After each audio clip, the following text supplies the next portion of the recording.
So, where is Static exactly? Welcome back, guys. This is Xavier the Gamer. Now, real shit, let's talk.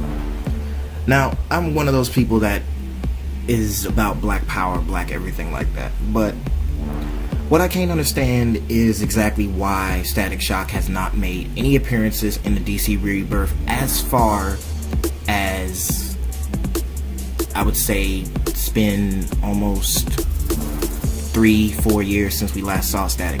Now, last time we saw Static was in the Young Justice TV series. Now, we just recently got a redesign for Static in Season 3. Now, that's pretty cool. That's cool. I'm okay with that. But, continuity-wise, we have actually gotten a lot of information that would actually point out if, and I do mean if Static will return within the DC universe altogether. Now, really, here's the reason. Now, a lot of people actually know this reason, but some don't. So I'm going to explain it for those of you who don't know. Static is actually not technically owned by DC Universe. Well, yes and no. But the real reason that Static has not really appeared in any, DC related media other than the ones he has been so far is really due to the fact that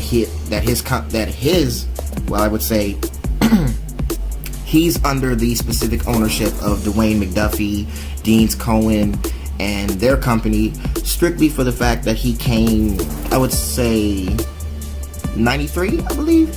Yeah, 93. He came out in 93 and was part of, Milestone's Comics. Now, if you didn't know, Milestone's Comics is actually, very well respected among DC Universe, and although they've been defunct since 1990, as a publisher, I would say since 1997, they've actually had a pretty big impact on DC, according to, such as the Dakotaverse, which later was an expanded universe within the Static Shock TV series, and, characters like Hardware, Icon, were included in multiple DC incarnations, and the New 52, as well as Young Justice, and even including appearances within the Justice League of America. Now, in 2015, writer Reginald Hudlin discussed a relaunch of Milestone along with surviving co-founders Deans Cohen and Derek Dindal, and he later reiterated that they were going to recreate Earth M, which is known as their multiverse, and this would later be, the topic of much controversy, because up until last year, they said, well, they didn't really say anything after this 2015 announcement, which they said that they wanted to develop an entire universe based around Earth M, and they said there would be at least 1 or 2 titles that would be published annually, such as miniseries and one-shots. And as of October, there hasn't been anything announced that Milestone would return with 5 titles, including, characters such as Icon and Rocket, and a new Static Shock series. So really, where we are with the whole Static being a part of the DC Rebirth, it really depends on Static's creators, because they give DC the license to use Static as they see fit.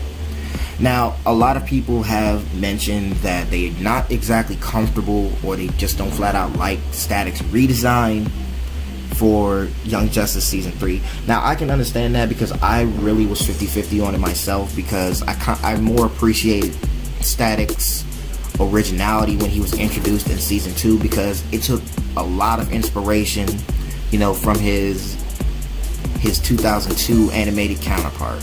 Now, like I said, the reason that I think Static is not coming back is mainly because I feel like Static is going to be one of those characters where we'll see make an appearance out of nowhere.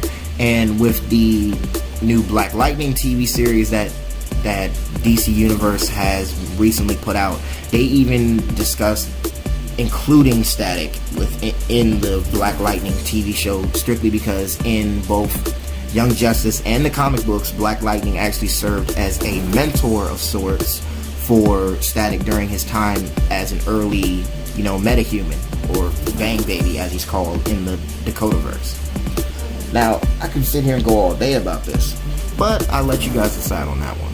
So let me know what you think in them comments below. I'd appreciate that.